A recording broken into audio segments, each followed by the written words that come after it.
विश्वेश्वराय नमः। पंचदेव नमोस्तुते को आपण समस्त को स्वागत। भगवान नारायणकर नृसिंह अवतार कहीं है ये प्रसंग आम समस्ते श्रवण करुचु। आज आलोच्य प्रसंग आचरण शून्य उच्चारण।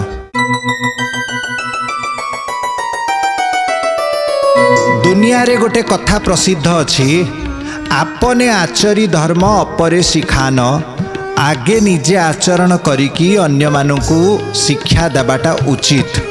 प्राय आपण शुणिथिबे गोटे साधुंक कथा। जड़े सन्थ थिले, तांको पाखकु गोटे माँ पुओ आसिले। पिला छोटिया पिलाटे 8-10 वर्ष ता बयस हबो। माँ कहिचंती सन्थ को जे पिला मोर बहुत चीनी खाउची, जा फल तार दांत भी खराब ही चलची, तार पेटरे मध्य पोक ही गलेनी। चीनी पाई ताकू आपण मना करंतु, मो कथा से मानु नाही। तो सन्थ कहिले ठीक अच्छी माँ, तुमे गोटे मास परे पिला को मो पाखकु नेकी आसीबो। मासक परे पिला आसीची। पिला जेतेबेले आसिकी पहुँचला, माँ ता संगरे आसीचंती। पिला को सन्थ कहिले जे देख, तू एबे चीनी खाइबुनु, चीनी खाइले बहुत अड़ुआ, तो दांत भी नष्ट हो चलची, आउ तो पेटरे भी पोक हो गले, कृमि हो गले। जदि तू आउरी खाई चलबू, तू खूब शीघ्र मरीजु, तते बहु प्रकार कष्ट हब। तेणु थरे तो देह भल हो जाऊ, तापरे हुए तो तू चीनी खाइबू, एबे खाइबा टिके बंद करिदे। ए कथा पिलाटा मानिला। माँ तार किछि दिन परे पुणी सन्थक पाखु आसिले, कहले आपण मते जो गोटे मास पई अपेक्षा करेले, जो कथा आपण से दिन कहले, जदि पूर्वरु सही कथा कही थांते ताहेले कौन असुविधा ही थांता। सन्थ कहले देख माँ, वास्तव कथा मु से दिन भी हुए तो कही थांती, किंतु मु निजे चीनी खाउथिली, मते भी चीनी टिके भल लागे। मु निजे आगे आचरण कली, गोटे मास पर्यंत मु कष्ट सहिली, चीनी छाड़िली, तापरे जाइकी पिला को मुझे शिक्षा देली, जहाँ फल पिला मो कथा मानी पारिला, कारण मो कथारे प्रभाव रहिला। तेणु आचरण सह उच्चारण हेले ता प्रभावशाली होई थाए। जदि आचरण शून्य केवल उच्चारण रहिबो, आम शास्त्र रे कुआ जाइछि विवेक चूड़ामणि रे जे दर्बी पाक रसम यथा। जड़े पंडित जदि शास्त्र कथा जाणिकी अन्य मानू शुणई दिए, अथच निजे आचरण करे नाही, ता गति कौन हुए? जेमिति खीरी चामुच। खीरी चामुच कौन करे? खीरी भितरे से तियारी पाखरु चामुच ता भितरे रही थाए। लोक से घांटी घांटी खीरी प्रस्तुत करती, तापरे सेही चामुचरे खीरी आनी शह शह लोक मानू बंटा जाए। समस्ते खीरी खाईकी स्वाद अनुभव करती, समस्त को बहुत आनंद मिले, पेट मध्य पूरी जाए। किंतु आपण विचार करंतु, से चामुचर पेट पूरे कि? चामुच कौन से स्वाद को अनुभव करि पारे कि? चामुच जानी पारे कि एटा गरम अच्छी कि ठंडा अच्छी, एथिरे केसर पड़ी ना मिश्री पड़ी ना काजू पड़ी कि बादाम पड़ी कि किछि पड़ी नाही। चामुच सेटा अनुभव करि पारे नाही। चामुच केवल ताकू तैयारी करे, संग्रह करे, बाटी दिए, किंतु निजे खीरीर स्वादरे अनभिज्ञ रही थाए। ठीक सेमिति जदि शास्त्रर कथा आमे अन्य मानू शुणैबा, अथच निजे ताकू पालन करिबा नाही, आचरण करिबा नाही, ताहेले आम गति भी सैया हब जो गति से चामुचर हैला। आमे भी ब्रह्म तत्वरु अनभिज्ञ रही जीवु।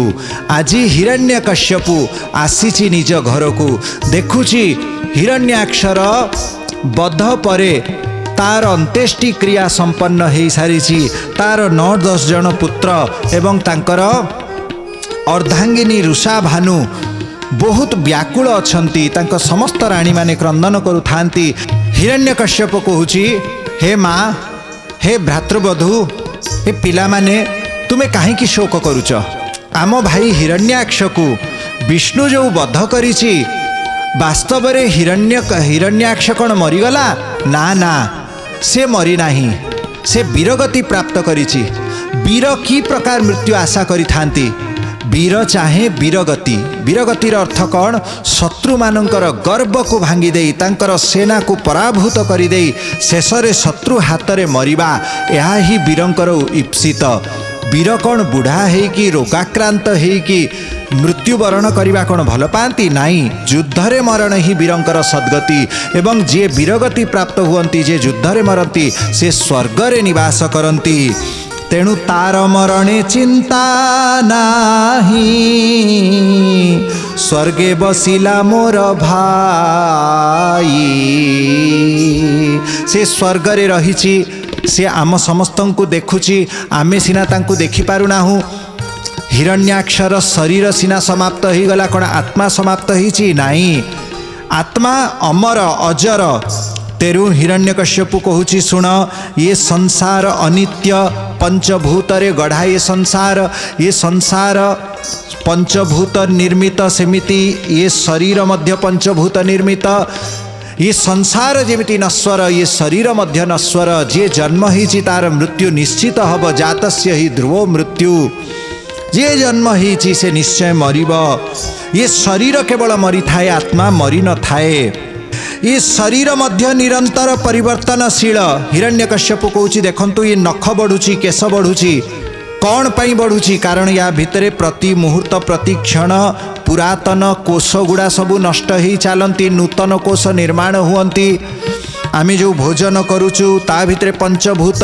ये पंचभूत रे ये शरीर कोष निर्माण हुअन्ति ये पंचभूत जेमिति नश्वर ये आमे जो भोजन करुचु ताहा जेमिति नश्वर सखाळे भोजन बनैथिबे राति बेलू ताहा नष्ट हो चलो ता परदिन को ताहा संपूर्ण नष्ट हो जाए ए आत्मा नित्य सर्वगत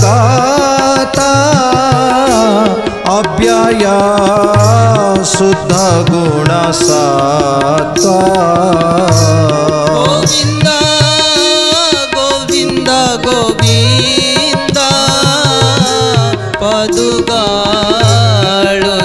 मकरंद सर्वज्ञ सर्वपरे रहे आत्मरूप बहे गोविंद गोविंद पदुगाळुछि मकरंद बोला आनंद कंद भगवान की जय। हिरण्यकश्यपु आत्मतत्वर वर्णना करुचंती कहउचंती आत्मा सर्वगत तामाने समस्तंक भितरे गोटिए ही आत्मा अछंती ताने अलगा अलगा अनुभूति कहीं अलगा अलगा कर्म कहीं अलगा अलगा गति कहीं मन पाई मनर मूले जगत दुख सुखटिया तो जात मनर मूलरे जगत रही दुख सुख सबू आसुची जाऊची सर्वज्ञ ये आत्मा सबू किछि जानिछि सिना मौन ही रही कथा किए कहूँ पंच कर्मेन्द्रिय पंच ज्ञानेन्द्रिय कथा कहते आत्मा स्थिर अचल स्थाणु ही रही सर्वज्ञ सर्वपरे रहे आत्मारु आत्मरूप बहे ये आत्मा ही अनेक अनेक रूप धारण करि थाए बड़ सुंदर उदाहरण दौरान जमीती गोटे जलाशय रे गोटे गछर छाई पड़ुची आपण जलाशय रे गोटे टेकाटे छाटिबे कौन हम ये छाईटा प्रतिबिंबटा हलिब पानी जेहेतु हलुची तेणु प्रतिबिंब भी हलिब किंतु वास्तव में गछ कौन हले नहीं ठीक सेमिति ये शरीर जेतेबेले दुखी हुए आत्मा दुखी हेबा परी लागे किंतु आत्मा दुखी हुए नहीं जेतेबेले ये शरीर स्वर्ग नरक कुकर शुकर मनुष्य देवता आदि विभिन्न जन्म पाई थाए इस समय कौन आत्मा परिवर्तन ही थाए नहीं आत्मा स्थिर रही थाए आत्मा अव्यक्त रही थाए आत्मा सर्वज्ञ रही थाए आत्मा चिदानंद रूप रही थाए किंतु ये प्रतिबिंब हलिबा परी अनुभव हुए माने शरीर ही ऊपर तल को जाए ये शरीर ही जुबा हुए वृद्ध हुए ये शरीर ही जन्म निए ये शरीर ही मरी जाए हिरण्यकश्यप कहउचंती ये आत्मा चलायमान परी लागे केमिति जेपरी गोटे पिला ଯେତେବେଳେ ଜୋର ଜୋର ଘୁରିବ ଘୁରିକି ଛିଡ଼ା ହେଇ ପଡ଼ିଲେ ତାକୁ ସଂସାର ଘୁରିବା ପରି ଲାଗେ। ବାସ୍ତବ ସଂସାର ଘୁରେ ନାହିଁ, ତାର ଦୃଷ୍ଟି ହିଁ ଘୁରୁଛି। ଠିକ୍ ସେମିତି ଆମେମାନେ ହିଁ ଆତ୍ମାକୁ ଅନୁଭବ କରୁଛୁ, କିନ୍ତୁ ଶରୀରର ଗତି, ଶରୀରର ଚାଲିଚଳନ, ଶରୀରର କଥାବାର୍ତ୍ତା ଏସବୁ ଆମେ ଅନୁଭବ କରିକି ଭାବୁଛେ ଆତ୍ମା କଥା କହୁଛି, ଆତ୍ମା ହିଁ ଏ ଶରୀର, କିନ୍ତୁ ଆତ୍ମା ଶରୀର ନୁହେଁ, ଆତ୍ମା ଅଲଗା, ଶରୀର ଅଲଗା। ହିରଣ୍ୟକଶ୍ୟପ କହୁଛି ଆତ୍ମା ସର୍ବଗତ, ଆତ୍ମା ହିଁ ଶୁଦ୍ଧ ସତ୍ୱ ସ୍ୱରୂପ, ନିତ୍ୟ, ଆତ୍ମାର ଜନ୍ମ ହୁଏ ନାହିଁ କି ମରଣ ହୁଏ ନାହିଁ। ଏ ବିଷୟରେ ଗୋଟେ ପ୍ରାଚୀନ ଇତିହାସ ରହିଛି। ଉସିନର ନାମକ ଦେଶରେ ଗୋଟେ ରାଜା ଥିଲେ ଯାହାଙ୍କ ନାମ ସୁଯଜ୍ଞ। ଏ ସୁଯଜ୍ଞ ଯୁଦ୍ଧ କରିବାକୁ ଯାଇଛନ୍ତି, ଯୁଦ୍ଧରେ ତାଙ୍କ ଶତ୍ରୁ ତାଙ୍କୁ ମାରିଦେଲେ। ସେ ସମୟରେ ତାଙ୍କର ଭାଇ ବନ୍ଧୁ ତାଙ୍କର ଶବକୁ ନେଇ ଆସିଛନ୍ତି ଏବଂ ବସିକି ଘେରିକି ସମସ୍ତେ ବିଳାପ କରୁଥିଲେ। ତାଙ୍କର ବେକ କଟି ଯାଇଛି, ଆଖି ତଥାପି ଖୋଲା ରହିଛି, କଟା ମୁଣ୍ଡ ଦେଖିକି ବଡ଼ ବିଭତ୍ସ ଲାଗୁଛି, ତାଙ୍କର ଆଖି ଭିତରକୁ ପଶି ଯାଇଥିଲା, ପାଟିରୁ ରକ୍ତ ବହି ଚାଲିଛି, ତାଙ୍କର କେଶ ଇତସ୍ତତ ହେଇଯାଇଛି, ତାଙ୍କର ବସ୍ତ୍ର ସବୁ ରକ୍ତ ରଞ୍ଜିତ, ହାତ ତାଙ୍କର ଫିଟି ଯାଇଛି। ଏମିତି ନିଶ୍ଚେଷ୍ଟ ନିର୍ଜୀବ ଏ ଶରୀରକୁ ଦେଖିକି ତାଙ୍କ ସ୍ତ୍ରୀମାନେ ବଡ଼ ବ୍ୟାକୁଳ ହୋଇପଡ଼ିଛନ୍ତି। ସମସ୍ତ ସ୍ତ୍ରୀ ଶୋକରେ କ୍ରନ୍ଦନ କରୁଛନ୍ତି, ଚିତ୍କାର କରୁଛନ୍ତି, କହୁଛନ୍ତି ଆରେ ବିଧାତା, ତୁ ସମର୍ଥ ଅଛୁ, ତୁ ଯାହା ପାରେ ତାହା କରିପାରୁ, ତଥାପି ତୁ ବଡ଼ କ୍ରୂର, ତୁ ବଡ଼ ଆତତାୟୀ। ଆଜି ଆମର ପ୍ରାଣେଶ୍ୱରକୁ ତୁ ଯେଉଁ ଆମଠୁ ବିୟୁକ୍ତ କରିଦେଲୁ, ଆମଠୁ ଦୂର କରିଦେଲୁ, ସେ ଆମ ଉପରେ ତୁ ବଡ଼ କଷଣ ଦେଇଛୁ। ଆମେ ତୋର କ'ଣ ବିଗାଡ଼ିଥିଲୁ? ଆମ ସ୍ୱାମୀ କେଡ଼େ ବୀର ଥିଲେ, ପ୍ରଜାବତ୍ସଳ ଥିଲେ, ସମସ୍ତଙ୍କୁ ସାଙ୍ଗରେ ନେଇ ଚଳନ୍ତି, ତାଙ୍କ ଜୀବନରେ ସେ କିଛି ଅଧର୍ମ କରିନଥିଲେ, କାହା ଉପରେ ଅତ୍ୟାଚାର କରିନଥିଲେ, ଶତ୍ରୁକୁ ମଧ୍ୟ ମିତ୍ର ପରି ଅନୁଭବ କରନ୍ତି, କିନ୍ତୁ ଲୋଭବଶ ପାଖ ଦେଶର ରାଜା ଆକ୍ରମଣ କଲେ, ଯୁଦ୍ଧରେ ଇଏ ବୀରଗତିକୁ ପ୍ରାପ୍ତ ହେଇଛନ୍ତି। ହେ ବିଧାତା, ତୁମେ ନ୍ୟାୟ କରିଲ ନାହିଁ, ଅନ୍ୟାୟ କରିଛ। ତୁମେ ଆମକୁ ଏ ଯେଉଁ କଷ୍ଟ ଦେଲ ତାର କାରଣ କ'ଣ? ଏମିତି ବ୍ୟାକୁଳ ହେଇକି କ୍ରନ୍ଦନ କରୁଛନ୍ତି, ଚିତ୍କାର କରୁଛନ୍ତି। ତାଙ୍କର ଦୁଃଖ, ତାଙ୍କର ଶୋକ ଯମରାଜା ଦେଖିକି ସହିପାରିଲେ ନାହିଁ। ଯମରାଜା 10-12 ବର୍ଷର ବାଳକର ରୂପ ଧାରଣ କରିଛନ୍ତି, ପୀତାମ୍ବର ଧୋତି ଧାରଣ କରିଛି, ଉତ୍ତରୀୟ ପକେଇଛି, ମସ୍ତକରେ ତ୍ରିପୁଣ୍ଡ ଲଗେଇଛି, ବଡ଼ ସୁନ୍ଦର ଦେଖିବାକୁ ଏ ପିଲାଟା ଆସିକି ତାଙ୍କ ମଝିରେ ଉପସ୍ଥିତ ହେଲା। ସମସ୍ତଙ୍କୁ ଡାକିକି କହୁଛି ଆରେ ଶୁଣ, ତୁମେ ସବୁ କ'ଣ ପାଇଁ କାନ୍ଦୁଛ? ସେମାନେ କହିଲେ, କିଏ କହିଲା ଆମ ବାପାଙ୍କର ଦେହାନ୍ତ ହେଇଗଲା, କିଏ କହିବେ ଆମ ସ୍ୱାମୀ ବୀରଗତିକୁ ପ୍ରାପ୍ତ ହେଲେ, କିଏ କହିଲେ ମୋ ପୁଅ। ତେଣୁ ଯିଏ ଯେମିତି ସମ୍ପର୍କ ଥିଲା ସେମାନେ ନିଜ ନିଜର ସମ୍ପର୍କ ଦୃଷ୍ଟିରୁ ବତେଇଲେ ଯେ ଆମର ପ୍ରାଣେଶ୍ୱର ଉସିନର ନରେଶ, ଆମର ସୁଯଜ୍ଞ, ଯାହାକୁ ଆମେ ପ୍ରାଣଠୁ ଅଧିକ ଭଲ ପାଉ, ସେ ଆମକୁ ଛାଡ଼ିକି ପଳେଇଗଲେ। ଏ କଥା ଶୁଣିକି ଏ ବାଳକ ହସିଲା। ବାଳକ କହିଲା, ଆରେ ତୁମେ ତ ମୋଠୁ ବୟସରେ ବହୁତ ବଡ଼ ଦେଖା ହେଉଛ, ତାପରେ ବି ତୁମର ଜ୍ଞାନ ଉଦୟ ହେଇନାହିଁ। ତୁମେ ଯାହାର ଶୋକ କରିବା କଥା ନୁହେଁ ତାଙ୍କର ଶୋକ କରୁଛ। ତୁମେ କି ଜ୍ଞାନୀ? କ'ଣ ପାଇଁ ତୁମ ବୟସ ବଢ଼ିଲା? ମୁଁ ଦେଖୁଛି ମୁଁ ତ ତୁମଠୁ ଅଧିକ ଜ୍ଞାନୀ ଅଛି, ମୁଁ ତୁମଠୁ ବହୁତ ଗୁଣା ଶ୍ରେଷ୍ଠ।